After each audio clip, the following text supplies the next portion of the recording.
بسم الله الرحمن الرحيم. اللهم صل على سيدنا ومولانا محمد وعلى ال سيدنا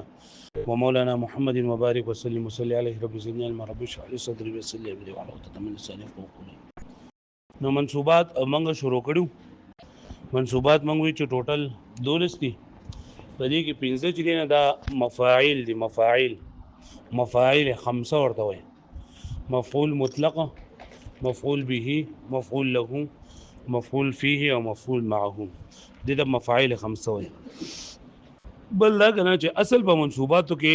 دغه 15 دي. دا نور چې دي دا د منصوباتو ملحقات اصل کې دغه 15 دي. نو دا په دې کې موږ مفعول مطلق راول ویلو چې مفعول مطلق هغه مصدر ته وي چې د فعل مذکور د مخکینی فعل په معنا باندې وي. بیا د مخکینی فعل په معنا باندې وي نو داغه موږ درې صورتونه ویلو چې هغه مخکینی فعل په درې لفظن ذکر وي لکه ضربت ضربن او یا هغه مقدر وي لکه ضرب الرقاب اصل کې اضربوا ضرب الرقاب او یا به هغه څنګه به چې هغه د اسم په دماغ کې راغلی چې دا فعل په معنا باندې وي د فعل په معنا باندې نو دا غیر لپاره موږ مثال ویلو لکه زید ضارب ضربن. بیا موږ ویلو چې مفعول مطلق د څه لپاره راځي. مفعول مطلق د درې شنو لپاره دی یا د تاکید لپاره یا د نوع لپاره او یا چې د عادت لپاره. بیا موږ ویلو چې عام طور باندې قدسي چې د مفعول مطلق فعل او د مفعول مطلق باندې یو شاتي تغایر پکې نه او کله کله په دې کې تغایر درې صورتونه چې ماده یو شانتي او باب بدلی لکه انبت الله نباتا او ماده بدلی باب یو شانتي لکه قعدت جلوسا اجدوانه بدلی. نو لغیر لپاره مثال چې دا موږ ویلو او جسمنهم خيفه. بیا د مفعول مطلق فعل کله حذف کول جایز دي چې کله قرینه موجوده وي او چې کله قرینه نه موجوده او بیا حذف شوی نو هغه حذف کول وجوبي سماعي دي عند عربونه د ضرورت لشي لکه حمدا سبقا شکرا. بیا موږ ویلو مفعول به موږ ویلو چې اسم ما وقع عليه فعل الفاعل دا هغه اسم ته لګیږي چې پای باندې فاعل د فعل واقع شوی. بیا مفعول به چې کله قرینه موجوده وي نو مفعول به په خپل فاعل باندې مقدم کول جایز دي او کا دسی مفعول به دي چې صدارت د کلام غوړي نو مفعول به په خپل فاعل باندې مقدم کول واجب دي او کچر دا مفعول به دسی وی چې قرینه نه وي موجوده نو بیا مفعول به په خپل فاعل باندې مقدم کول ممتنع دي. بیا موږ ویلو چې دا مفعول به لپاره فعل او د دې عامل حذف کول چې کله قرینه موجوده وي بیا جایز دي او قرینه بیا د قرینه حالیوي یا مقالیوي او کله چې سلور د وینې دي چې الګي د مفعول به فعل حذف کول واجب دي. پای کې ولې زه سواعد عند عربونه د سور د لشویر دایره پر درې مثالنا امرا ان ونفسه انده خير لكم او اهلا وسهلا مثال ذکر شو. یا سلور د وینې حالت کې دي درې زینو نور دي چې الګي د مفعول به فعل حذف کول واجب دي. کیسې دي تحذير هغه دویم نمبر تحذير ده. تحذير په لغت کې معنی يرول او په اصطلاح کې دي ته ولګي هغه اسم چې منصوب وي د اتقي یا د اتق په شان د فعل د وجنه چې هاي په کې عمل کړي داغه معمول وي دا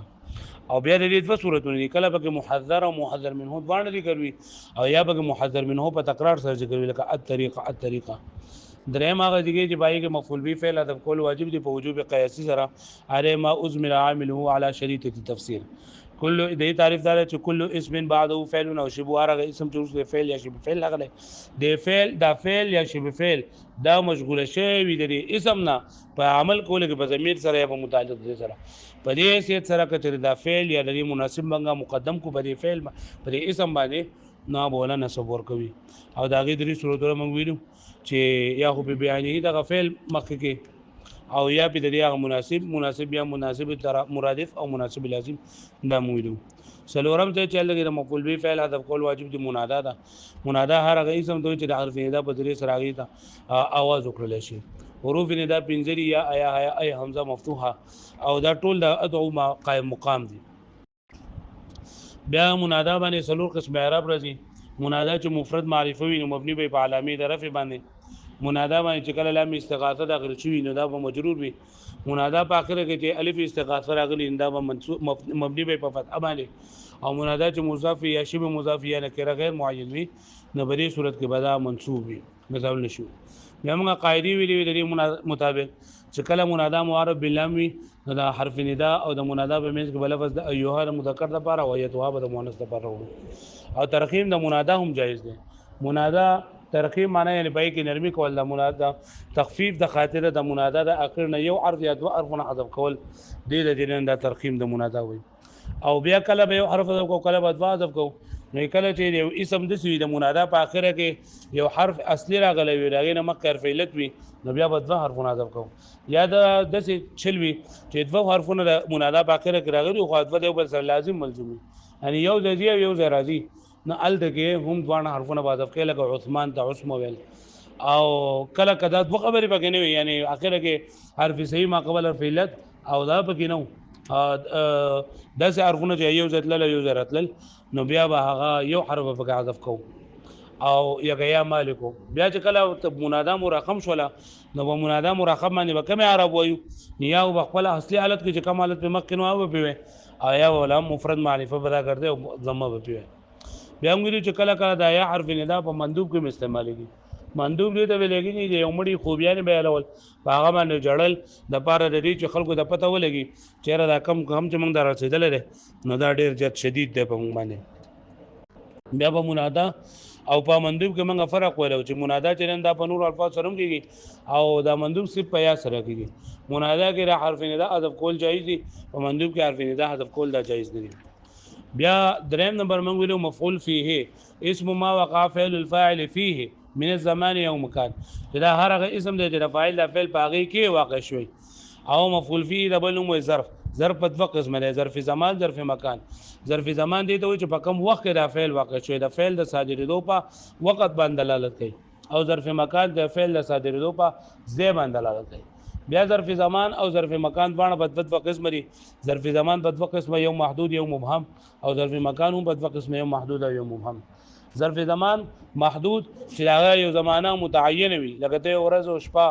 یوم لیل سنه شهر او اسبوع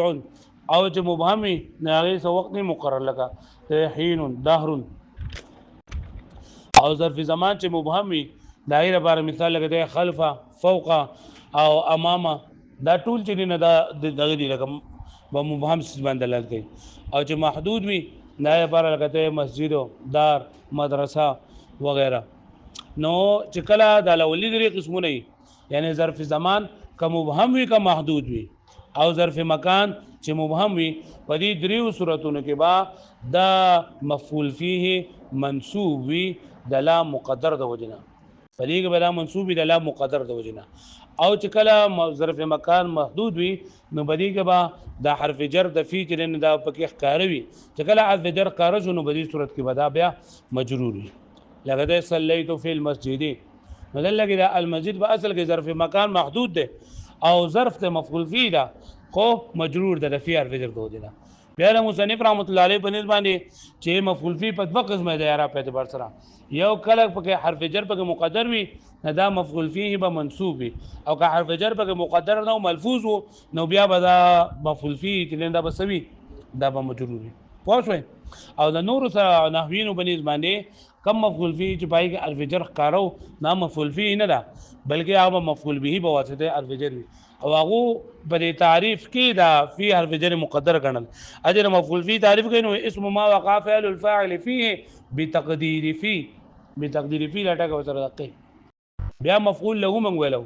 مفعول له اسم ما لاجله يقع الفعل المذكور قبله چې دا هر هغه اسم د وی چې د دې د وجنه یا د دې د حاصلولو د پاره دا فعل مذکور واقع شي د دې د پاره یعنی د دې د حاصلولو د پاره لکه ته ضربته تعذيبا نو ما هغه اوه د ادب حاصلولو د پاره نو د ادب حاصلولو د پاره د فعل واقع شي دې ته ضربته دا تعذيبا دا مفعول له ده یا داغه د موجودینو د وجه نه دا فعل چې دا واقع شوی لکه ته قات عن الحرب جبنا ز د جنگ نه ناسمه د وجه د بوزدل نه دا بوزدل د مخ نه موجوده ده نو زه د دې وجه نه چې دا ناسمه نه دا دوه قسمونه دي چې داغه د وجه نه یا داغه د پاره د فعل مذکور دا واقع شوی بیا او پدې کې دا مفعول له ولې منصوبي مفعول له منصوبي د لام حرف جر مقدر د وجه نه د لام حرف جر مقدر د وجنه لکه ضربته تعذيبا بعد ضربته للتعذيب پوه شئ او د بدی کوم دغه خبره ده چې مصنف رحمت الله علیه وی چې کله به حرف جر لام حرف جر به مقدر وو نو دا مفعول له به منصوب وي او که حرف جر لام به مقدر نه وو بلکې ښکارو به نو دا هم مفعول له د هغه په نسبت باندې خو بواسطه حرف جر او دا نور صرفیات نحویین هم دلته دا خبره کوي چې کله مفعول له په دې کې دا لام مقدر کول دا ضروری دي اجل تعریف کوي نو اسم ما لاجله يقول فعل المذكور قبله بتقدير اللام کلام پکې ښکاری نو هغه ورته بیا مفعول به بواسطه حرف جر وي پوه شئ امام زجاج رحمت الله علیه وی چې دا مفعول له پکې نوې قسم نشته بلکې دا مفعول له مصدر ده او دا مفعول مطلق ده نو موږ څنګه مفعول مطلق ده په دې کې لکه دا مفعول مطلق خو دې ته چې د فعل مذکور په معنا باندې وی کنه او دلته ضربته تعذيبا دا خو د فعل مذکور په معنا باندې نه نو دی وی چې په دې کې به منګه تعویل به پکې کوو دسی به ادبته بالضرب تعذيبا نو په تعویل کولو سره یو قسم د بل قسم باندې خارج کیږي یو قسم د بل قسم نه خارج کیږي نو دغه ته تعویل کو پار سکے جو ټول قسمونه به ختم شي لکه اوس موږ وجا ان زيد راکبن په دې کې دا راکبن حال له خو کته پکې وی چې راځه په دې کې تعویل کوم او د سوم جاء ان زيد وقت الركوب نو وقت الركوب چې تعویل دا بیا حل نه بلکې دا خو بیا مفعول فيه دا مفعول فيه لکه پوه شو به په دې باندې پوه شئ نو په تعویل کولو سره یو قسم د بل قسم دغه نه کوي چې ته تعویل وکړه مخکنه قسم ختم شي بل نو میرا شي په دې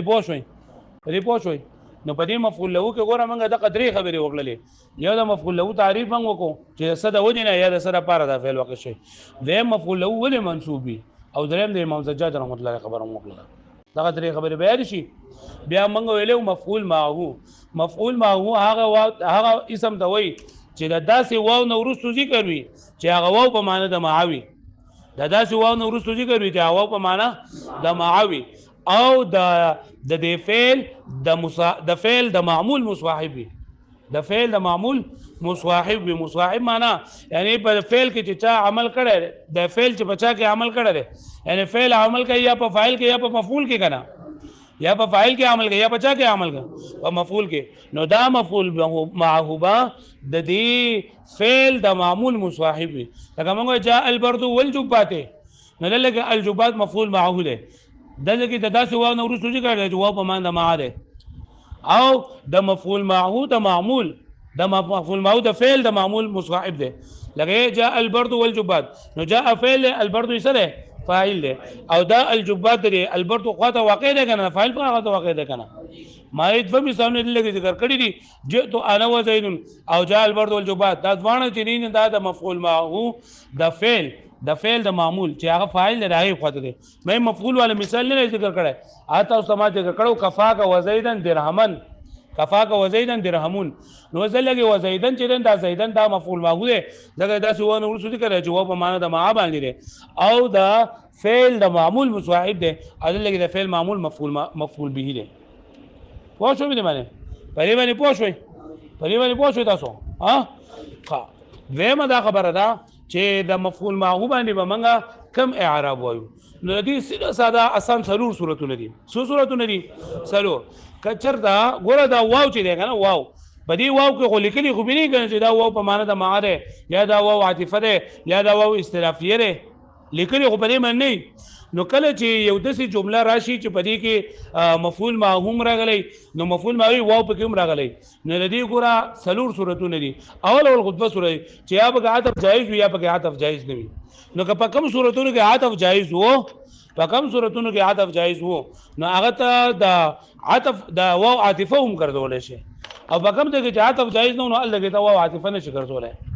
لکه د مفعول معه د فعل نه دلیل اول په صورتونه دي یا به د مفعول معه د فعل لفظي وي او یا به معنوي لفظي معنی چې د مفعول معه کې چې چا عمل کړی دا به موږ تخکاری او معنوي چې موږ ته نخکاری نو کله مفعول معه فعل لفظي او عطف پکې جایز وو نو دا مفعول معه جوړول شي یا دا واو نه واو دا واو په معنی د معام جوړول شي او دا واو برای عطف هم ګرځول شي چې کله د واو عاطفه وګرځو نو بیا په دې معطوف باندې هغه اعراب کوم چې په معطوف باندې باندې وي پوه شو مې باندې او چې کله عطف جایز نه نو بیا به دا خامخا به دا واو غوته لکه عاطفه غستل شي نو واو به همیشه لپاره واو به معنا معاله لکه موږ ویلو چې د دې لپاره دغه کله جایز وي په دې کې عادف جایز وي او دا غیر لپاره موږ مثال ویلو جئت انا وزید جئت انا وزید زید انا وزید هم شي او جئت انا وزیدن هم شي نو اوس ګوره دلته دا واو راغله ده واو نو بدی کې دا احتمال هم شته چې دا واو عاطفه شي او دا احتمال به کوم شته چې واو په معنا د معاشي وای دلته کې دا واو عاطفه ته اخلي نو عاطفه جایز ده ځکه چې موږ قاعده دا ویلي دا ورسره به تاسو پروس خپل به ویلي ان شاء الله ورسره په ضمیر په باس کو وایو چې کله اسم ظاهر دا عطف کې په ضمیر مرفوع متصل باندې کله چې اسم ظاهر منګه عطف کو په ضمیر مرفوع متصل باندې نو د دې ضمیر مرفوع متصل تاکید راوړل په حرف عطف سره بعد دې تاکید راوړل په ضمیر مرفوع منفصل سره دا واجب دي نو ګورل لګي دا زید منګه عطف کو په تو ضمیر باندې کړه او تو ضمیر مرفوع متصل له او د تو ضمیر مرفوع متصل تاکید په ضمیر مرفوع منفصل سره راوړل شوی دی نو عطف جایز دی نو دا ته مل شي جئت انا وزید نو بیا به ترکیب دې سکه جئت جاء فعل تو ضمیر مرفوع متصل مؤکد انا ولا تاکید مؤکد سره خپل تاکید معطوف علیه مؤکد سره خپل تاکید نه او واو حرف عطف زید ما تاکید ما دا زید معطوف معطوف نه خپل معطوف نه دا فاعل شو د لپاره پوه شئ نو دلته دا واو ما عطف واغستو او دا زید ما مرفوع وي د څه د وجنه چې دا فاعل واقع کیږي د مخکره پانه یلګه پوه شئ او کذا مفعول ما هو اغلى معجوم صحیح دی بیا به څه مې جئتو جاء فعل تو ضمیر پکې مؤکد انا تاکید مؤکد سره خپل تاکید نه معطوف علیه پوه شئ واو حرف عطف واو بمعنی مع او زید المفعول ما هو فعل سره خپل فاعل نه تو ضمیر مؤکد انا تاکید مؤکد سره خپل تاکید نه فاعل دا څه شو فاعل واو بمعنی مع او زید مفعول ما هو زید څه شو او سره کوم کا فعل سره خپل فاعل او مفعول ما هو نه جمله فعلیه خبریه پوه شو باندې او کچرتا دا د فعل لفظي او عطف پکې ناجایز وو سبق ناجایز وو عطف پکې ناجایز وو نو بیا به صرف دا یو یعنی واو صرف په معنا ماله واو کې بیا د عطف ته شي غسته لګته جئت وزیدن نو لګي زید اسم ظاهر ده کنه یو وګوره زید اسم ظاهر ده او دا اسم ظاهر ته عطف کې په ضمیر مرفوع متصل باندې خدای له عطف جایز نه لري ځکه موږ وی چې اسم ظاهر ته عطف کې په ضمیر مرفوع متصل باندې نو دي تاکید براوړي په ضمیر مرفوع متصل سره او دلته کې نه راوړل شي دلته کې نه راوړل شي نو دلته کې صرف دغه مونږه واو عاطفه نشو غسته بلکې صرف مونږ دا واو په معنا معلوم د دې ترکیب وکاو جئتو کې جاء فعل تو ضمیر مرفوع متصل فاعل واو په معنا مع او زیدا مفعول ما هو فعل سره خپل فاعل او مفعول ما هو جمله فعلیه خبريه پوه شو باندې نو چې کله فعل لفظي وي نو بیا ورته حال نه خالی نه وي یا په عطف جایز وي یا په عطف جایز دی که عطف جایز وو نو واو په معنا د ما هم غسته شي او واو بر عطف هم غسته شي پوه شو او که عطف په جایز نه نو دا واو صرف او صرف په معنا به اخلي او کچرته فعل معنوي وو فعل سو معنوي یعنی مطلب د مفعول ما هو دا فعل چې دی کنه دا ذکر نه نو بیا به دغه وسرودونه یا به عطف جایز وي یا به عطف جایز دی که عطف جایز وو جو بیا و دا صرف واو به عطف اخلي او که عطف جایز نه نو بیا به صرف دا واو په معنا اخلي لکه ته مال زید و عمرو مال زید و عمرو نو دلته وګوره دا معرف اسم ظاهر دا اسم ظاهر دی عطف جایز دی نو دلته دا واو موږ صرف عطف واغستو پوه به معنی الګه په دې باندې پوه شئ په دې باندې پوه شئ دلته ګوره او باندې اسم ظاهر دي چې باندې اسم ظاهر دي نو هغه او د دې ترکیب موږ څنګه وایي دلته فعل ما به معنا اي شيء ده ما به معنا اي شيء حصل فعل محذوف ده یعنی لزید و عمرو لام حرف جر ترکیب موږ دې څه کوو ما به معنا اي شيء مبتدا اي شيء مرکب اضافي مبتدا کنه لام حرف جر زید معطوف علیه و حرف عطف و عمرو معطوف علیه سره خپل معطوف نه دا مجرور شو د لام جار سره خپل مجرور ظرف مستقر متعلق شو په حصل فعل پورې حصل فعل سره خپل فاعل او متعلق نه جمله فعلیه خبریه خبر مبتدا خبر جمله اسمیه انشائیه اي شيء حصل لزید و عمرو اصل کې دې څه ده پوه شو مې معنی نو دلته کې عطف ولې جایز ده ځکه چې دوانه اسم ظاهر دي پوه شو باندې او کچرتا عطف جایز نو عطف جایز نو نو بیا با په دې صورت کې بس نسب متعین وي صرف په کې سم متعین وي نسب متعین وي لکه ته مالک و زیدن مالک و زیدن وزدل لګي دا زید چې نه کنه دا عطف ته پر یک کاف ضمیر باندې زید عطف ته بس باندې په کاف ضمیر باندې ها یا دوی مثال لیکل دي ما شأنک و عمرا دلته کې دا عمرن دا عطف ته په کاف ضمیر باندې په کاف ضمیر باندې وزدل لګي دا کاف خو راغله لري او دا کاف یوازې نه راغله بلکې دا کاف د لام حرف جر سره راغله او دا حرف جر دل کې نشته لري قاعده دا ده کنه چې کله په مجرور باندې یو څه عطف کې نو دا حرف جر به دوباره راوړي پوه شو لکه دلته اوس ګوره دا ضمیر دی کنه په ضمیر مجرور باندې یو څه عطف کې نو دلته کې به دا ضمیر په دوباره راوړل لکه دوباره نشته لري کنه نو دلته کې چې دوباره نشته لري نو دلته کې دا عطف صحیح نه لري دلته کې کدوره دا عمرن دی دا کاف باندې یو د عطف کول نشي سره لري حرف جر دا مضاف نه به معطف کې او مضاف بدل کې شته نو بدلی کې دلته کې عطف صحیح نه لري چې عطف صحیح نه لري نو موږ به دا صرف او صرف مفعول مو جوړو یعنی واو به معنا ما عقلو او واو بر عطف نشو غسته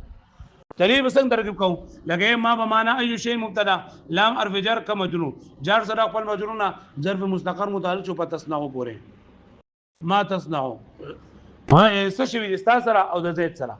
نه واو بمانا ما زیدن مفعول ما هو فعل سره خپل فعل سره خپل فاعل متعلق او مفعول ماونه جمله فعلیه انشائیه خبر مبتدا خبر جمله اسمیه خبریه او جمله اسمیه انشائیه پوه شو دې معنی دغه شان به ما شأنک و عمرا ما بمعنى اي شيء مبتدا شأن مضاف كم مضاف الیه مضاف سره خپل مضاف الینا مبتدا واو حرف عطف واو بمعنى مع عمرا مبتدا ما شأنک ما بمعنى تصنع ما بمعنى تصنع ما تصنع شأنک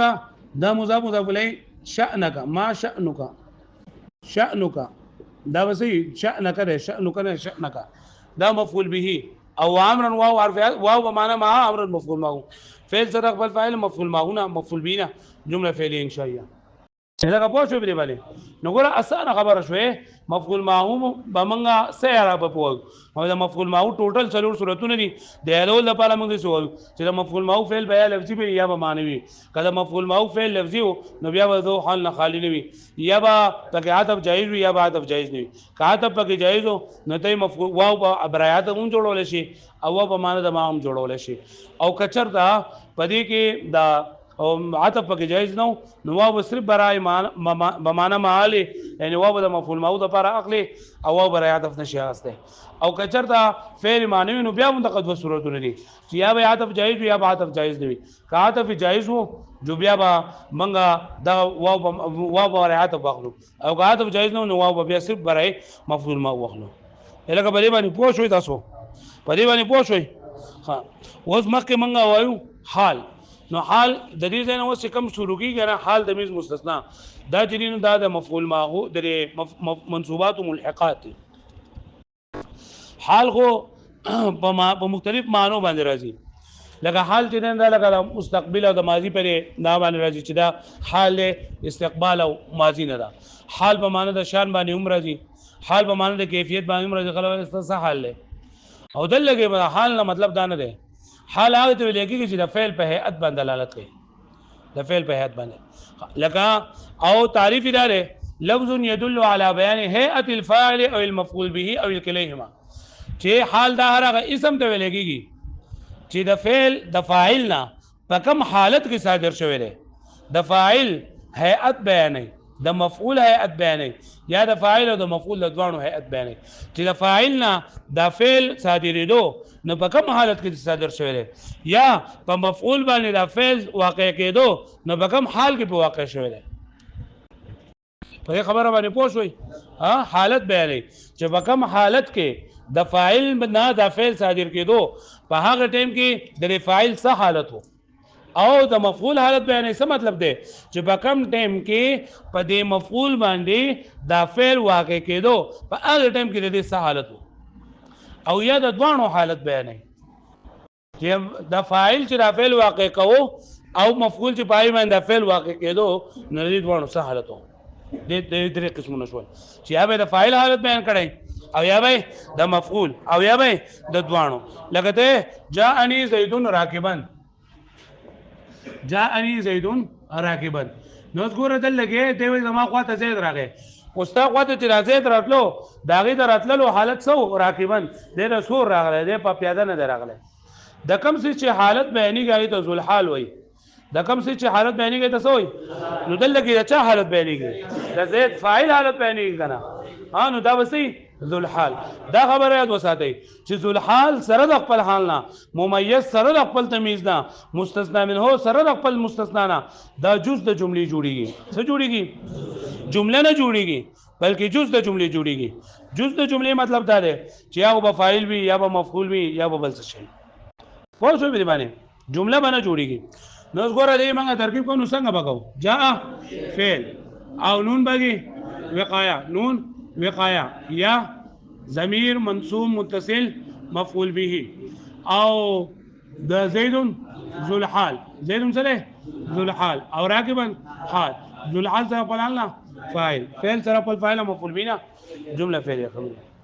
الهغه پوه شو به باندې ها وس دل لګی دا راکبا د چانه حالت بیان کو د زید پوه شوي نو موږ وی چې حال څه ته ویل کېږي یدل چې هغه دلالت کوي علی بیان هیئت الفاعل د فاعل د هیئت بیان کوي یعنی چې د فاعل نه د فعل صادریدونو په وخت کې د حالتو یا بعدای چې هغه د مفعول حالت بیان کړي لکه د ضربتو زیدن مشدودا ما دا زید وو خو په داسې حال کې مو وو چې دا تړل شو څه شو تړل شو نه ترکیب څنګه کومه ضربتو کې ضرب فعل له تو ضمیر مرفوع متصل فاعل زیدا ذو الحال او مشدودا ولا حال وذو الحال سره په حال نه مفعول به اوس په دې مخه کې تاسو سوچ کړو کنه په مخه کې یو څه نو څنګه موږ چې هغه اصالتن دي د دغه پہچان دار دی مفاعل او پہچان لکه موږ بسنګ پته لګي چې موږ او پیژنو ډایرکټ موږ یو لفظ تو ګورو کنه موږ د پته لګي چې دا مفعول دا قسم دی موږ د بسنګ پته لګي چې موږ یو سیس ته وګورو موږ وایو چې هغه دا د مفعول به قسم دی د مفعول قسم دی د ټول نه اسانه طریقه دا ده چې کله که موږ واو په وګتو کنه واو او عطف صحیح نه واو غراغله او عطف صحیح نه نو بیا سوچ مکو خدا به مفعول ماوي صحیح شولا دویم نمبر چې کله موږ یو اسم ولیدو چې دا منصوب او هغه ظرف واقع کړي شو سو ظرف یعنی مطلب یا د زمانہ باندې دلالت کو یہ په وخت باندې دلالت کو جو سوچونه بنګي خدا به صحیح مفعول فيه به سبي مفعول فيه که مصدر راغلو نو دو خبر د سوچ کې مصدر کله مخکې فعل په معنا باندې وو جو مفعول مطلق ته کله مخکې فعل په معنا باندې نو جو مفعول له ده کله په دې سلور کې نو بیا اسم منصوب دا به مفعول به خبره ختم پوه شو به باندې ها ګوره مفاعیل خمسه د پہچان اسانه طریقه سره چې موږ به وګورو کچرته واو راغله د واو نو وروسته اسم منصوب د واو نو وروسته اسم منصوب راغله او عاطف جایز نو دا به صحیح مفعول معوي کچرته ظرف راغله یعنی په زمانه بګ راغله یا په وخت راغله نو سوچونه بګ نه کوم موږ وایو چې دا سره مفعول فيه دي کچرته مصدر راغله سره راغله مصدر راغله سره راغله مصدر راغله نو بیا موږ دې د ګورو چې دا فعل مذکور یعنی مخکینی فعل په معنا دی او کنه کله مخکینی فعل په معنا باندې وو جو مفعول مطلق ته کله او جدا به صحیح مفعول له وي او کله دې کې اس نو بیا به صحیح مفعول به پوه شئ ها وس درې حال په چندو څه طریقه ده چې کله اسم فاعل او اسم مفعول لا شي کنه سره شي او بقیت اسم معرفه وي نو تب کې سوچ مکه خدا به صحیح دا به حالي سبي حال وي سبي حال وي وګوره اسم فاعل دی کنه مکه د معرفه راغله کنه نو دا مکه له ذل حال او رسو به صحیح حال وي دا مفعول راغله کنه مکه سره راغله ما اسم د معرفه راغله نو معرفه به ذل حال او دا هغه به صحیح حال وي لکه پوه شوي قران مجید ټک ته ردینه اوس به تاسو مثالونه وایي پرې پوه شئ تاسو آیا به د فاعل او د مفعول دوه حالت بیان کړي لکه لقیت زیدا راکبین معنا سره زره زید سره ما ملاقات وکړو او په داسې حال کې چې موږ دوه سو سوارو نو پرې کې به موږ رسې کوتر کې به لقیت فعل تو ضمیر به ذل حال او راکبین حال ذوالحال سره خپل حال نه دا فاعل شو زیدن ذوالحال او راکبین دا راکبین په اصل کې دو راکبین دي کنه دو دي کنه لکه راکبن راکبین راکبونا پوه شئ نو دا راکبین په اصل کې ښکاري خو یو او دا په اصل کې څو دي دو یعنی اسم فاعل یو چې نه راکبون راځي راکبن راځي لکه یو دی جو راکبن نه غلی کنه ها او دلته کې دوه دي جدا سره غلې راکبانی ول راتلو چې راکبین راتلو حالت نسبی ده او حالت نسبی ده تصنیف سوي پیام قبل مفتوح سره نو دلته کې دا راکبین دوه حالونه دي یعنی یو پیر دا حال واقع شوی دی تو زمیرنا ایو پیر حال واقع شوی دی د زیدن نه پرې خبره من تاسو پوښولې ها ها وسه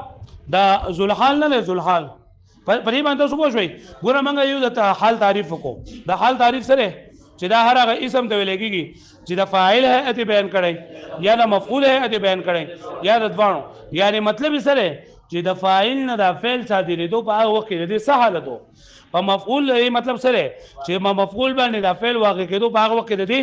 څه حالت پوه شو باندې ښه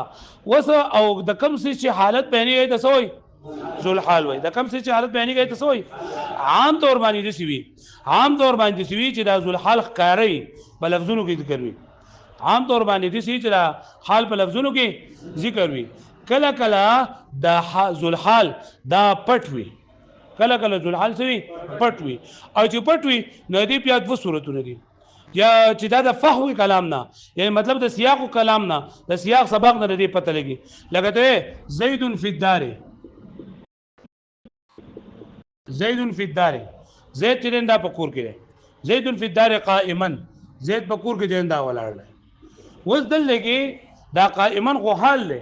خدا چا نه حال دی هغه نشته دی اوس نو موږ به څه کوی زید سره مبتدا زید سره فی حرف جر الدار مجرور جر سره خپل مجرور نظر په مستقر متعلق شو په استقر فعل پورې پس پورې استقر پورې لري وجد پورې لري حصل پورې لري بار څه پورې اخلي نو موږ استقر فعل هو ضمیر په ذو الحال هو ضمیر ذو الحال او قائما ولا حال ذو الحال سره خپل حال نه دا فاعل شو هغه استقر فعل سره خپل فاعل متعلق نه خبر مبتدا خبر جمله اسمه خبريه دلته دا قائما حال له ذو الحال په لفظونو کې نشته لري خدا دلالت کوي دا بری باندې چې جار مجرور راغلي دي نو دا به خامخا بچا پورتلی کنه چې بچا پور دی ودړو پای کې به ضمیر چنندا براده کله کله به دي چې هغه لفظونو کې با یو دسي اشاره وي کنه چې هغه نه مو پته لګي چې لګي دا پورې قائم دي لکه ته هذا زید قائما هذا زید قائما دا زید چنندا ولاړ دی نو دې ترکیب موږ څنګه کوو هذا اسم اشاره او زید چنندا څه چره ذو الحال او قائما ولا حال ودلګي دا د فاعل نه حال نه واقع شوی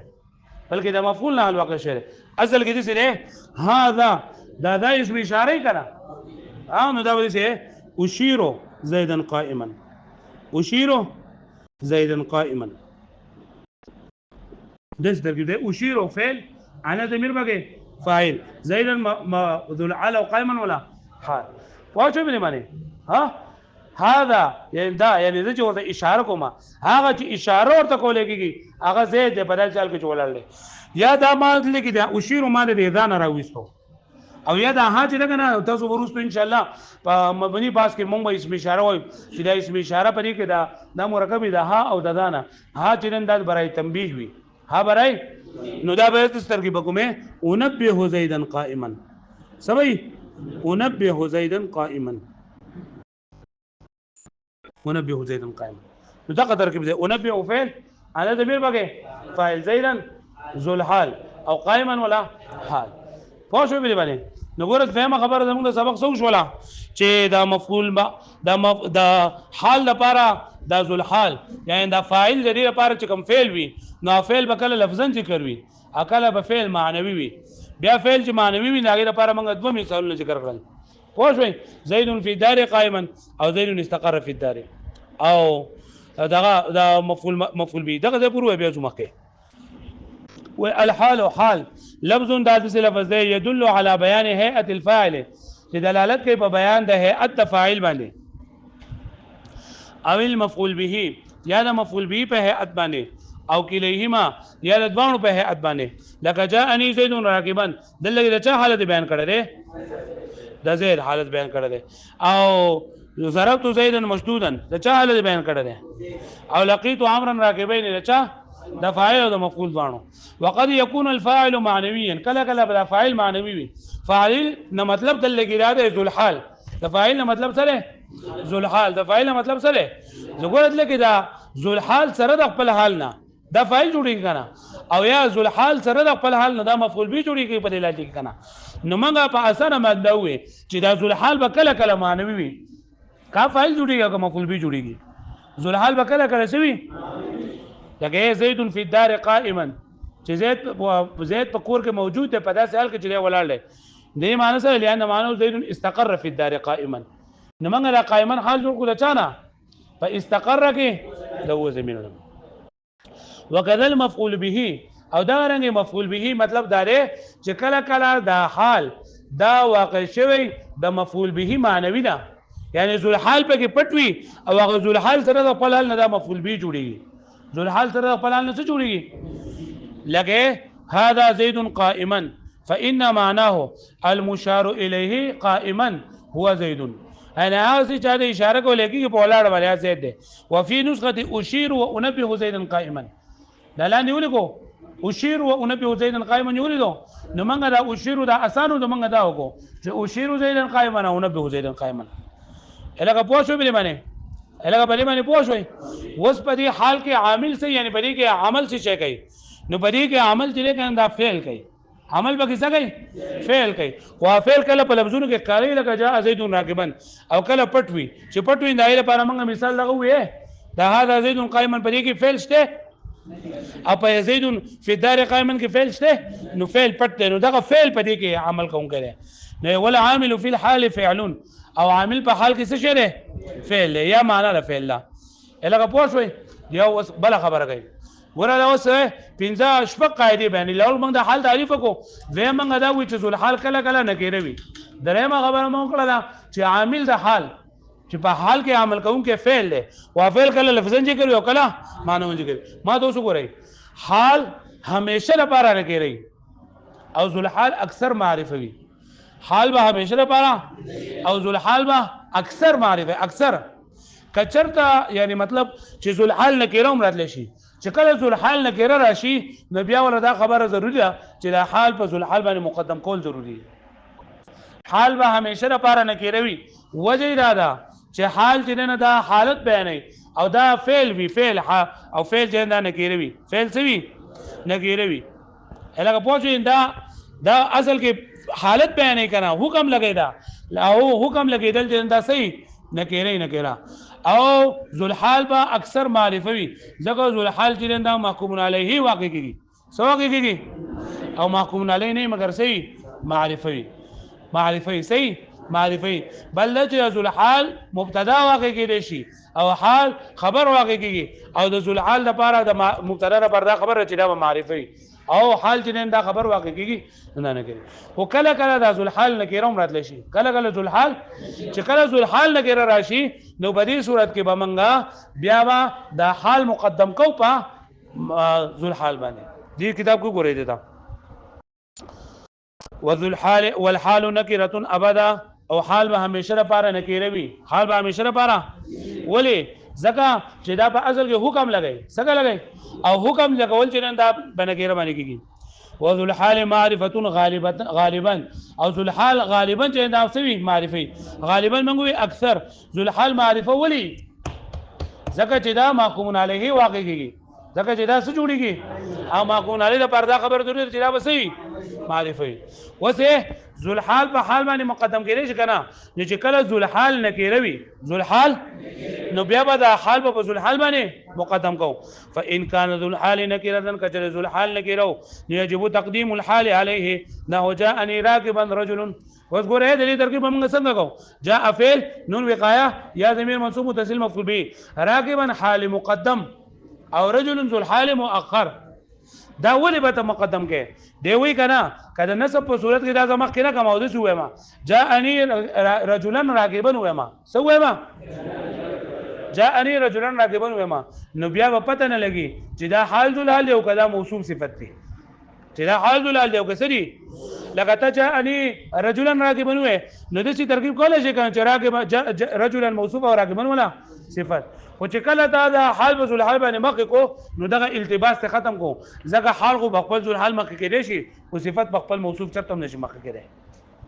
پوه شئ نو دا التباس صرف د نسب په صورت کې راځي د سب په صورت کې راځي د رفع په صورت کې طرد للباب دا جنان د مخ کې کړل نو قاعده څه شوله چې حال به اکثر نکیروي حال به همیشه نکیروي او ذل حال به معرفه وي اکثر کچرته ذل حال نکیرو نو بیا به د حال په ذل حال باندې مقدم کول واجب دي د دې وجه دا ده چې د نسب په صورت کې د دې موصوف صفت سره التباس را نشي واښو مې باندې وې لالا تلتبس د پاره دی چې التباس رانه چې ګډوډواله رانه چې به صفت د صفت سره په حالت نسب کې فی مثل قولک رأیت رجلا راکبا رأیت رجلا راکبا د دې درګه وسنګ کومه رأیت فعل فاعل او رجلا موصوف او راکبا ولا صفت دته دغه نشي جوړول حال ذلال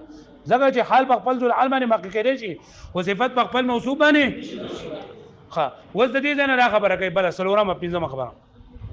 چې حال دې کنه عام طور باندې خو حال نه کېروي دا مفرد وي عام طور باندې حال مفرد وي او کله کله حال جمله هم راځي ځکه چې حال خو حالت بیانې کنه نو حالت په کله په یو څه سره بیانې کله په جملې سره بیانېږي نو حال عام طور باندې ما دغه مفرد وي او کله کله حال جمله هم راتلی شي چې حال جمله راشي نو دې لپاره دا ضروري ده چې دا جمله خبریه وي جمله انشائیه دا حالت نشي واقع کېدی او جمله خبریه کې بیا جمله اسمیه هم راتلی شي جمله فعلیه هم راتلی شي خدا خبره ضروری ده چې کله حال جمله وي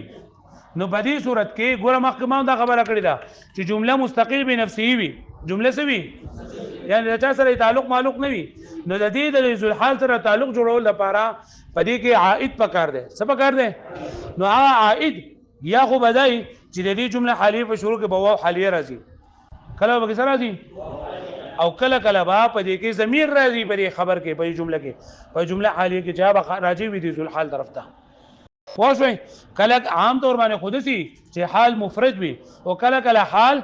جمله هم راتلی شي کله چې حال جمله راشي نو بیا پایږي عائد پکار دی سبق پکار دی عائد معنی ضمیر چې د دې نه مخکې سره تعلق پیدا شي دا عائد په دوه قسم دی کله کله واو راځي او کله سره راځي